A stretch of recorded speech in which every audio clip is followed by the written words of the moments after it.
Hi hello ಎಲ್ಲರಿಗೂ ನಮಸ್ಕಾರ. ನಾನು ನಿಮ್ಮ ಕಾವ್ಯ.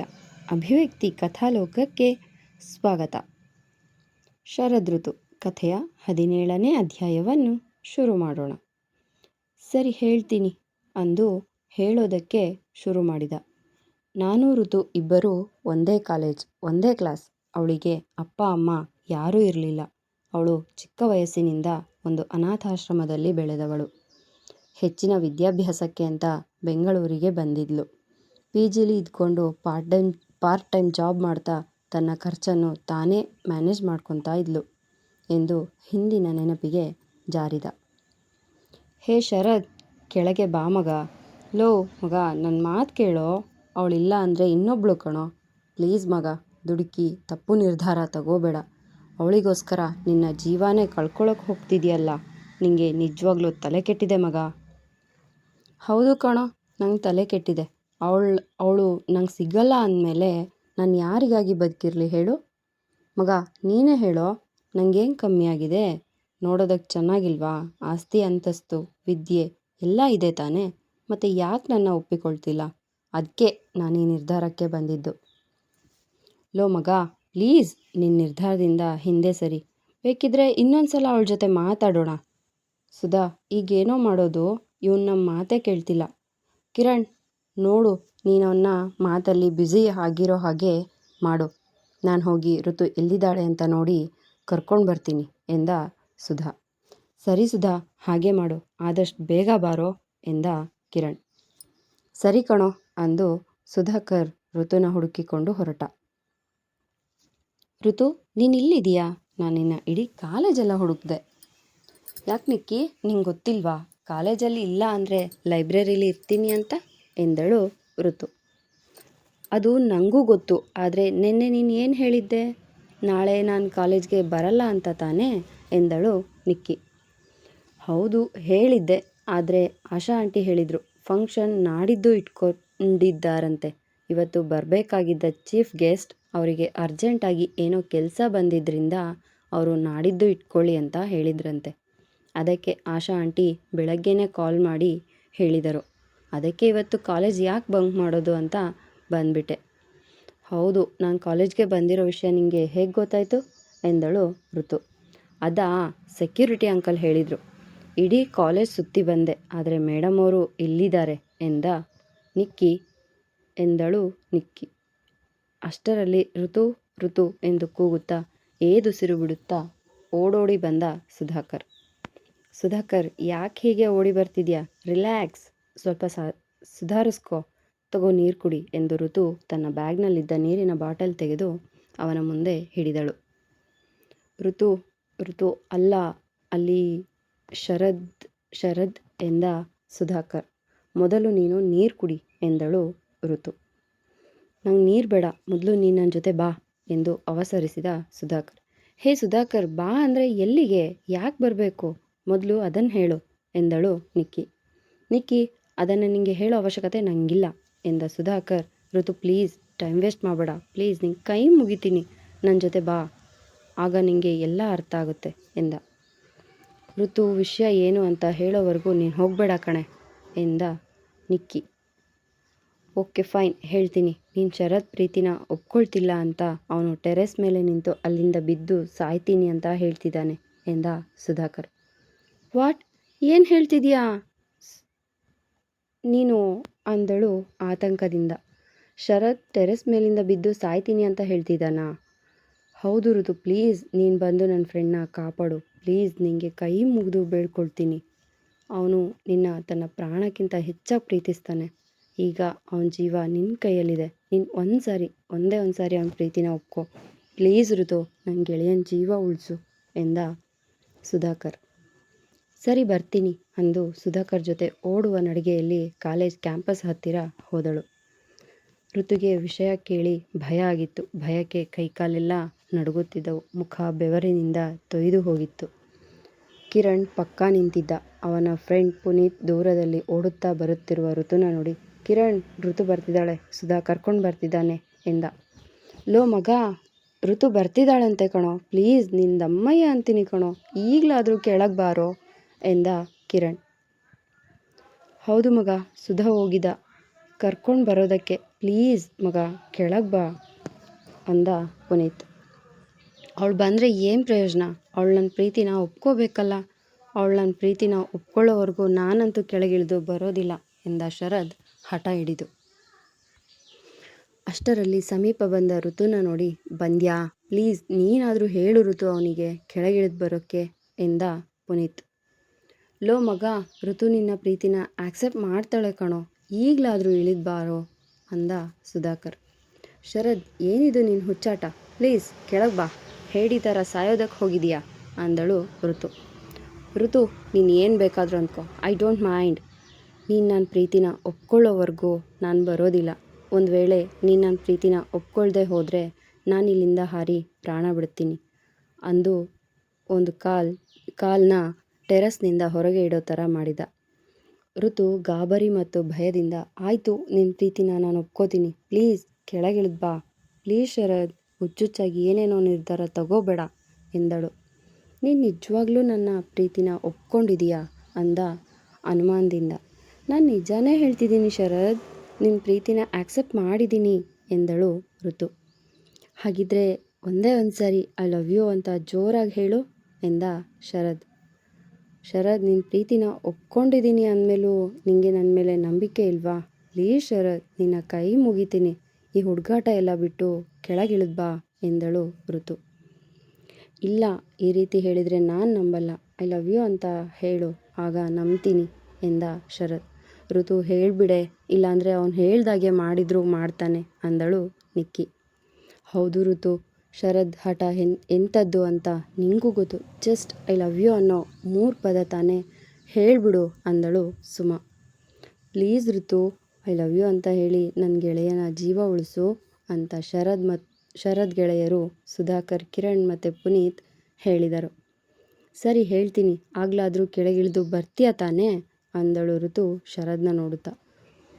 ಮೊದಲು ನೀನು ಐ ಲವ್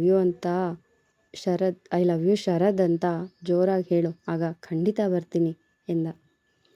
ಸರಿ ಹೇಳ್ತೀನಿ ಅಂದು ಜೋರಾಗಿ ಐ ಲವ್ ಯು ಶರದ್ ಎಂದಳು. ಎಲ್ಲಿ, ಇನ್ನೊಂದು ಸಾರಿ ಹೇಳು, ನನಗೆ ಸರಿಯಾಗಿ ಕೇಳಿಸ್ಲಿಲ್ಲ ಅಂದ. ಓ ಗಾಡ್, ಇವನೊಬ್ಬ ಬೆನ್ನಿಗೆ ಬಿದ್ದ ಬೇತಾಳದ ಹಾಗೆ, ನಾನು ಹೇಳೋವರೆಗೂ ಬಿಡಲ್ಲ ಅನಿಸುತ್ತೆ ಎಂದು ಗೊಣಗಿದಳು ಋತು. ಪ್ಲೀಸ್ ಋತು, ಇನ್ನೊಂದು ಸಾರಿ ಜೋರಾಗಿ ಹೇಳಿಬಿಡು ಅಂದ ಸುಧಾಕರ್. ಓಕೆ, ಇದೇ ಕೊನೆ, ಮತ್ತೆ ಹೇಳು ಅಂತ ಹೇಳಬಾರ್ದು ಎಂದಳು. ಸರಿ, ಖಂಡಿತ ಹೇಳು ಅಂತ ಹೇಳಲ್ಲ, ಇನ್ನೊಂದು ಸಾರಿ, ಒಂದೇ ಒಂದು ಸಾರಿ ಹೇಳಿಬಿಡು ಸಾಕು ಅಂದ Sharad. I love you Sharad ಎಂದು ಮತ್ತೊಮ್ಮೆ ಜೋರಾಗಿ ಕೂಗಿ ಹೇಳಿದಳು. ಅಂತೂ ಇಂತೂ ಋತು ನನ್ನ ಪ್ರೀತಿನ ಒಪ್ಪಿಕೊಂಡಳು ಅಂತ ಶರದ್ಗಂತೂ ಸ್ವರ್ಗ ಸಿಕ್ಕಷ್ಟೇ ಖುಷಿಯಾಗಿತ್ತು. ಋತು ಬಾಯಿಂದ ಆ 3 ಪದಗಳನ್ನು ಕೇಳಿದ ಮೇಲೆ ಟೆರೆಸ್ನಿಂದ ಕೆಳಗೆ ಇಳಿದು ಬಂದ. ಅಲ್ಲಿ ನಿಂತು ನೋಡುತ್ತಿದ್ದ ಎಲ್ಲ ಕ್ಲಾಸ್ ಸ್ಟೂಡೆಂಟ್ಸ್ಗಳು ಶರದ್ ಇಳಿದು ಬರೋದು ನೋಡಿ, ಅಬ್ಬಾ, ಈಗಲಾದರೂ ಇಳಿದು ಬಂದನಲ್ಲ ಎಂದು ನೆಮ್ಮದಿಯ ಉಸಿರು ಬಿಟ್ಟು ತಮ್ಮ ಕ್ಲಾಸ್ ರೂಮಿಗೆ ಹೊರಟರು. ಥ್ಯಾಂಕ್ ಗಾಡ್, ಶರದ್ ಈಗಲಾದರೂ ಇಳಿದು ಬಂದನಲ್ಲ ಎಂದು ಅವನ ಗೆಳೆಯರಿಗೂ ಸಮಾಧಾನವಾಗಿತ್ತು. ತುಂಬ ಥ್ಯಾಂಕ್ಸ್ ಋತು, ಇವತ್ತು ನೀನು ಅವನ ಪ್ರೀತಿನ ಒಪ್ಪಿಕೊಳ್ಳದೆ ಹೋಗಿದ್ರೆ ನಾವು ಶರದ್ನ ಕಳ್ಕೋಬೇಕಾಗಿತ್ತು. ಥ್ಯಾಂಕ್ ಯು ಸೋ ಮಚ್ ಋತು ಅಂದ ಸುಧಾಕರ್. ಶರದ್ ಟೆರಸ್ನಿಂದ ಕೆಳಗೆ ಇಳಿದು ಬಂದು ಋತು ಮುಂದೆ ನಿಲ್ಲುತ್ತಿದ್ದ ಹಾಗೆ ಕೆನ್ನೆಗೆ ಜೋರಾಗಿ ಹೊಡೆದು ಅವನ ಕಾಲರ್ ಹಿಡಿದು, ಹೇಯ್ ಇಡಿಯಟ್, ನಿಂಗೇನು ಹುಚ್ಚ? ಅಲ್ಲ, ನನಗೋಸ್ಕರ ನಿನ್ನ ಪ್ರಾಣ ಕಳ್ಕೊಳ್ಳೋದಕ್ಕೆ ಹೋಗಿದೆಯಲ್ಲ, ತಲೆಯಲ್ಲಿ ಬುದ್ಧಿ ಇದೆಯಾ ಅಥವಾ ಲದ್ದಿ ತುಂಬ್ಕೊಂಡಿದೆಯಾ? ನನ್ನ ಹೆದರಿಸುವುದಕ್ಕೆ ಹೋಗಿ ನಿನ್ನ ಪ್ರಾಣ ಹೋಗಿದ್ರೆ ಹೋದ ಜೀವ ವಾಪಸ್ ಬರ್ತಿತ್ತಾ ಎಂದು ಕೋಪದಿಂದ ಪ್ರಶ್ನೆ ಮಾಡಿದ್ದಳು. ಹೋದ ಜೀವ ವಾಪಸ್ಸಂತೂ ಬರ್ತಿರ್ಲಿಲ್ಲ, ಆದರೆ ಆಗಲಾದರೂ ನನ್ನ ಪ್ರೀತಿ ನಿಂಗೆ ಅರ್ಥ ಆಗ್ತಿತ್ತು ಅನ್ನೋ ಉದ್ದೇಶದಿಂದ ಹೀಗೆ ಮಾಡಿದೆ. ನೀನು ನನ್ನ ಪ್ರೀತಿನ ಒಪ್ಪಿಕೊಳ್ಳದೆ ಹೋಗಿದ್ರೆ ನಾನು ಖಂಡಿತ ಮೇಲಿಂದ ಬಿದ್ದು ಸಾಯ್ತಿದ್ದೆ ಋತು ಎಂದು ಋತುನ 2 ಕೈಗಳನ್ನು ಹಿಡಿದುಕೊಂಡು ಥ್ಯಾಂಕ್ ಯು ಸೋ ಮಚ್ ನನ್ನ ಪ್ರೀತಿನ ಒಪ್ಪಿಕೊಂಡಿದ್ದಕ್ಕೆ ಎಂದ. ಅವನ ಕಣ್ಣಲ್ಲಿ ಋತುವಿನ ಒಲವಿಗೆ ಪರಿತಪಿಸುವಿಕೆ ಎದ್ದು ಕಾಣುತ್ತಿತ್ತು. ಅವಳು ಅವನ ಪ್ರೀತಿ ಒಪ್ಪಿಕೊಂಡೆ ಅಂತ ಹೇಳಿದಾಗ ಅವನ ಕಣ್ಣಲ್ಲಿ ಹೊಳಪು ಮೂಡಿತು. ಖುಷಿಗೆ ಕಣ್ಣುಗಳು ತುಂಬಿದ್ದವು ಅವನ ಮುಖದಲ್ಲಿ. ಏನೋ ಸಾಧಿಸಿದ ಖುಷಿ, ಸ್ವರ್ಗ ಸಿಕ್ಕಷ್ಟು ಸಂತೋಷ. ಶರದ್, ಒಂದು ನಿಮಿಷ, ನನ್ನ ಮಾತಿನ್ನೂ ಮುಗಿದಿಲ್ಲ. ನಾನು ನಿನ್ನ ಪ್ರೀತಿನ ಒಪ್ಪಿಕೊಂಡಿಲ್ಲ ಎಂದಳು ಗಂಭೀರವಾಗಿ. ಶರದ್ಗೆ ಋತು ಮಾತು ಕೇಳಿ ಶಾಕ್ ಆಗಿ, ಏನು ಹೇಳ್ದೆ ನೀನು? ನನ್ನ ಪ್ರೀತಿನ ಒಪ್ಕೊಂಡಿಲ್ವಾ ಎಂದ ಆಶ್ಚರ್ಯದಲ್ಲಿ. ಇಲ್ಲ, ಒಪ್ಪಿಕೊಂಡಿಲ್ಲ. ನೀನು ಮೇಲಿಂದ ಬಿದ್ದು ಸತ್ತರೆ ಆ ಅಪವಾದ ನನ್ನ ಮೇಲೆ ಬರುತ್ತೆ. ಆಮೇಲೆ ನಿಮ್ಮ ತಂದೆ ತಾಯಿ ಕಣ್ಣೀರಿನ ಶಾಪ ನನಗೆ ತಟ್ಟದೆ ಹೋಗಲ್ಲ. ಅದಕ್ಕೆ ಹಾಗೆ ಹೇಳಿದೆ ಎಂದಳು ಋತು. ಋತು, ತಮಾಷೆ ಮಾಡಬೇಡ ಎಂದವನ ಕಣ್ಣಲ್ಲಿ ಹತಾಶೆಯ ಕಣ್ಣೀರು ತುಂಬಿತ್ತು. ನೋಡು ಶರದ್, ನಾನು ನಿನ್ನ ಪ್ರೀತಿನ ಒಪ್ಪಿಕೊಳ್ಬೇಕಾದ್ರೆ ಈ ಹುಡುಗಾಟ ಎಲ್ಲ ಬಿಟ್ಟು ಸೀರಿಯಸ್ ಆಗಿರಬೇಕು. ನೀನು ಈ ಸಲ ಎಕ್ಸಾಮಲ್ಲಿ ರ್ಯಾಂಕ್ ಬರಬೇಕು. ಆಗ ನಾನು ನಿನ್ನ ಪ್ರೀತಿನ ಒಪ್ಪಿಕೊಳ್ತೀನಿ. ಇಡೀ ಜಗತ್ತಿಗೆ ಸಾರಿ ಸಾರಿ ಹೇಳ್ತೀನಿ ನಾನು ನಿನ್ನ ಪ್ರೀತಿಸ್ತೀನಿ ಅಂತ ಅಂದಳು. ಚಾಲೆಂಜ್ ಮಾಡ್ತಿದೀಯಾ ಅಂದ ಅವಳನ್ನೇ ಪ್ರಶ್ನಾರ್ಥಕವಾಗಿ ದಿಟ್ಟಿಸುತ್ತ. ಹೌದು, ಚಾಲೆಂಜ್ ಮಾಡ್ತಿದ್ದೀನಿ. ಈ ಚಾಲೆಂಜಲ್ಲಿ ನೀನು ಗೆದ್ದರೆ ಆಗ ನಾನು ನಿನ್ನ ಪ್ರೀತಿನ ತುಂಬು ಮನಸ್ಸಿಂದ ಆಕ್ಸೆಪ್ಟ್ ಮಾಡ್ತೀನಿ ಎಂದಳು. ಸರಿ, ಹಾಗಾದರೆ ಚಾಲೆಂಜ್ ಆಕ್ಸೆಪ್ಟೆಡ್ ಅಂದ ತನ್ನ ಹೆಬ್ಬೆರಳು ತೋರಿಸಿ. ನಿಕ್ಕಿ, ನಡಿ ಲೈಬ್ರರಿಗೆ ಹೋಗೋಣ ಎಂದು ಋತು ಹೊರಟರೆ ಕಾಲೇಜ್ ಕ್ಯಾಂಪಸ್ನಲ್ಲಿ ಶರದ್ ಋತು ಬಗ್ಗೆ ಸ್ಟೂಡೆಂಟ್ಸ್ ಎಲ್ಲ ಗುಸುಗುಸು ಪಿಸು ಪಿಸು ಅಂತ ಮಾತಾಡ್ತಿದ್ದದ್ದನ್ನು ಕೇಳಿದ ರೋಹಿಣಿ ಋತುನ ಹುಡುಕಿ ಹೊರಟಳು. ಲೈಬ್ರರಿ ಒಳಗೆ ಕಾಲಿಡುತ್ತಿದ್ದ ಹಾಗೆ ಋತು ಹತ್ತಿರ ಹೋಗಿ, ನಾನು ಕೇಳಿದ್ದು ನಿಜಾನ ಋತು ಎಂದು ಪ್ರಶ್ನೆ ಮಾಡಿದಳು. ಏನು ನಿಜ ಎಂದಳು ಋತು, ರೋಹಿಣಿ ಯಾವ ವಿಷಯದ ಬಗ್ಗೆ ಕೇಳ್ತಿದ್ದಾಳೆ ಅನ್ನೋದು ಗೊತ್ತಾಗದೆ. ಅದೇ ಶರದ್ ಮೇಲಿಂದ ಬಿದ್ದು ಸಾಯ್ತೀನಿ ಅಂತ ಹೇಳಿದ್ದು ಎಂದರೆ ರೋಹಿಣಿ. ಹೌದು ಕಣೆ ಯಪ್ಪ, ನನಗಂತೂ ತುಂಬ ಭಯ ಆಗಿತ್ತು. ಒಂದು ಕ್ಷಣ ಜೀವ ಬಾಯಿಗೆ ಬಂದಿತ್ತು ಎಂದು ನಡೆದ ವೃತ್ತಾಂತವನ್ನೆಲ್ಲ ನಿಕ್ಕಿ ಚಾಚೂ ತಪ್ಪದೆ ಹೇಳಿದಳು. ಅಲ್ಲ, ಈ ಶರದ್ಗೆ ಏನಾದರೂ ತಲೆ ಕೆಟ್ಟಿದ್ಯಾ ಅಂತ?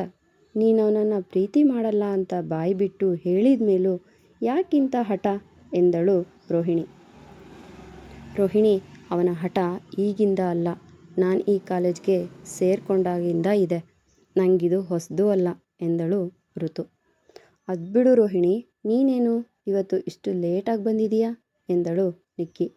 ಅದನ್ನೇ ಹೇಳೋಣ ಅಂತ ಬಂದಿದ್ದು. ಇಲ್ಲಿ ಬಂದರೆ ಶಾಕಿಂಗ್ ನ್ಯೂಸ್ ಕೇಳೋ ಹಾಗೆ ಆಯಿತು.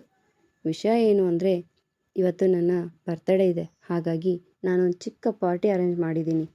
ಅದಕ್ಕೆ ನಿಮ್ಮಿಬ್ಬರನ್ನ ಇನ್ವೈಟ್ ಮಾಡೋಣ ಅಂತ ಬಂದೆ ಎಂದಳು ರೋಹಿಣಿ. ಓ, ಇದಾ ವಿಷಯ? ಹ್ಯಾಪಿ ಬರ್ಡೇ ರೋಹಿಣಿ ಎಂದು ಋತು ಶೇಕ್ ಹ್ಯಾಂಡ್ ಮಾಡಿದಳು. ನಿಕ್ಕಿ ಕೂಡ ಹ್ಯಾಪಿ ಬರ್ಡೇ ಎಂದು ವಿಶ್ ಮಾಡಿದಳು. ಇಬ್ಬರಿಗೂ ಥ್ಯಾಂಕ್ಸ್ ಹೇಳಿ ನೀವಿಬ್ಬರು ಖಂಡಿತ ಬರಬೇಕು, ತಪ್ಪಿಸೋ ಆಗಿಲ್ಲ ಎಂದಳು ರೋಹಿಣಿ ತೋರು ಬೆರಳು ತೋರಿಸುತ್ತಾ. ಖಂಡಿತ ಬರ್ತೀವಿ ರೋಹಿಣಿ ಅಂದರು ಇಬ್ಬರು ಒಟ್ಟಿಗೆ, ಋತು ಮತ್ತು ನಿಕ್ಕಿ. ಓಕೆ ಗರ್ಲ್ಸ್, ನಾನಿನ್ನೂ ತುಂಬ ಜನಕ್ಕೆ ಇನ್ವೈಟ್ ಮಾಡೋದು ಬಾಕಿ ಇದೆ ಅಂದು ಕಾಲೇಜ್ ಕಾರಿಡಾರ್ ಕಡೆ ನಡೆದಳು. ಋತು, ನಿಖಿತಾ, ರೋಹಿಣಿ ಇವರು 3 ಜನ ಬೆಸ್ಟ್ ಫ್ರೆಂಡ್ಸ್. ನಿಖಿತಾಗೆ ಅವಳ ಪೂರ್ತಿ ಹೆಸರು ಕರೆದರೆ ಇಷ್ಟ ಆಗಲ್ಲ. ಅದಕ್ಕೆ ಅವಳನ್ನು ಎಲ್ಲರೂ ಶಾರ್ಟ್ ಆಗಿ ನಿಕ್ಕಿ ಅಂತ ಕರೀತಾರೆ. ಋತು ಮತ್ತು ನಿಕ್ಕಿ ಇಬ್ಬರು ಒಟ್ಟಿಗೆ ಕಾಲೇಜಿಗೆ ಸೇರಿಕೊಂಡವರು. PGಯಲ್ಲಿ ಕೂಡ ಒಟ್ಟಿಗೆ ರೂಮ್ ಶೇರ್ ಮಾಡಿಕೊಂಡಿದ್ದಾರೆ. ರೋಹಿಣಿ ಮಾತ್ರ ಈಗಷ್ಟೇ 2 ತಿಂಗಳು ಆಯಿತು ಕಾಲೇಜಿಗೆ ಸೇರಿಕೊಂಡು. ಋತುಗೆ ತಂದೆ ತಾಯಿ ಯಾರೂ ಇಲ್ಲ. ಅನಾಥಾಶ್ರಮದಲ್ಲಿ ಬೆಳೆದವಳು. ಹೆಚ್ಚಿನ ವಿದ್ಯಾಭ್ಯಾಸಕ್ಕಾಗಿ ಬೆಂಗಳೂರಿಗೆ ಬಂದವಳು. ಮೆರಿಟ್ ಮೇಲೆ ಸೀಟು ಗಿಟ್ಟಿಸಿಕೊಂಡು ಸ್ಕಾಲರ್ಶಿಪ್ನಲ್ಲಿ ಓದ್ತಿದ್ದಾಳೆ. ತುಂಬ ಬುದ್ಧಿವಂತೆ. ಇನ್ನು ನಿಕ್ಕಿ, ಇವಳು ಮಿಡಲ್ ಕ್ಲಾಸ್ ಫ್ಯಾಮಿಲಿಯಿಂದ ಬಂದವಳು. ಇವಳಿಗೆ ಅಪ್ಪ ಅಮ್ಮ, ಒಬ್ಬಳು ತಂಗಿ ಇದ್ದಾಳೆ. ಇವಳೇ ಮನೆಗೆ ದೊಡ್ಡವಳು. ಅದಕ್ಕೆ ಇವಳನ್ನು ಹೊಟ್ಟೆ ಬಟ್ಟೆ ಕಟ್ಟಿ ಹೆಚ್ಚಿನ ವಿದ್ಯಾಭ್ಯಾಸಕ್ಕಾಗಿ ಬೆಂಗಳೂರಿಗೆ ಕಳುಹಿಸಿದ್ದಾರೆ. ನಾಳೆ ಒಂದು ಒಳ್ಳೆಯ ಉದ್ಯೋಗ ಗಳಿಸಿ ನಮ್ಮನ್ನೆಲ್ಲ ಸಾಕ್ತಾಳೆ, ತಂಗಿ ಓದಿಗೆ ನೆರವಾಗ್ತಾಳೆ ಅನ್ನೋ ಉದ್ದೇಶಕ್ಕೆ ಇವಳಿಗೆ ಋತು ಅಂದರೆ ಪ್ರಾಣ. ರೋಹಿಣಿ ಶ್ರೀಮಂತ ಕುಟುಂಬದಿಂದ ಬಂದಿದ್ದಾಳೆ. ಹಣ ಹೊಂದಿದ್ದರೆ ಸಾಕು, ಎಲ್ಲಾನು ಕೊಂಡುಕೊಳ್ಳಬಹುದು ಅನ್ನೋ ಆಲೋಚನೆ ಇವಳದು. ಮುಂದುವರೆಯುವುದು. ನಿಮ್ಮ ಅನಿಸಿಕೆ ಅಭಿಪ್ರಾಯಗಳನ್ನು ಕಮೆಂಟ್ ಬಾಕ್ಸ್ನಲ್ಲಿ ತಿಳಿಸಿ. ನಿಮ್ಮ ಅಭಿಪ್ರಾಯಗಳೇ ಕಥೆಯ ಬರವಣಿಗೆಗೆ ಸ್ಫೂರ್ತಿ.